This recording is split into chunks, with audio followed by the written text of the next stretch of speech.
Сәлем достар, бүгін сіздермен осылай сочный, керемет, әдемі, көздің жауын алатын, тіл үйіретін котлет жасайтын боламыз.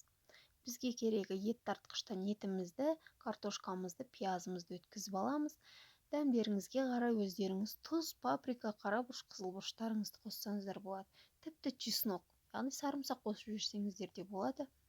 Және бізге керегі пияз, сәбіз. Пиязымызды ұзынша етіп тураймыз. Сәбізімізді теркадан немесе қолмен ұзынша етіп турасаңыздар да болады. Бізге керегі тағы бір жұмыртқа. Жұмыртқамызды қосып, котлетімізді жасайтын боламыз. Жұмыртқамызды қостық, мінекей қарабұрыш, қызылбұрышымды қосып, ұзынша етіп, 2 адамға ғана ыңғайлы етіп жасадым мен.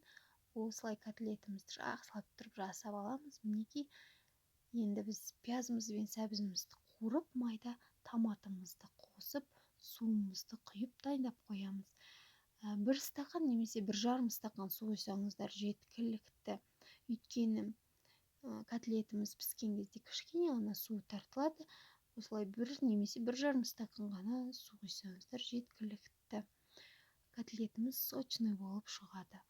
Котлетімізді ұнға аунатып алып, осылай қызып тұрған отта майымызға салып, 2 шетін қызарғанша қуырып аламыз. Менің майым осылай қызып дайын болды. Ұнға шылап алсаңыздар да болады.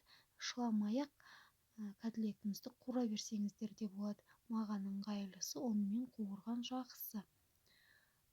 Немесе котлеттеріңізді майда, тек қана майда пісіріп алсаңыздар да пісіп кетеді. Жақсылап астын басып қуырсаңыздар, майда да котлеттеріңіз пісіп кететін болады. Өзіме суда пісірген қатты ұнайды, өйткені сочный болып гарнирмен жеген кезде суы шығып, кәдімгідей дәм беріп әдемі болып піседі.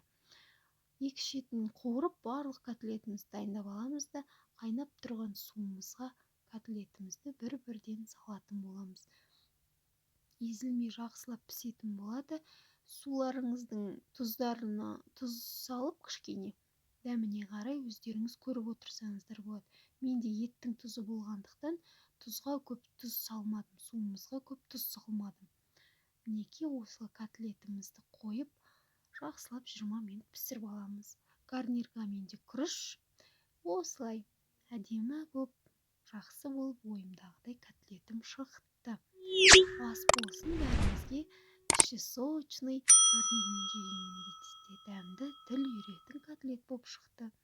Мені қолдап, осылай рецептімен бөлісіп отырамын.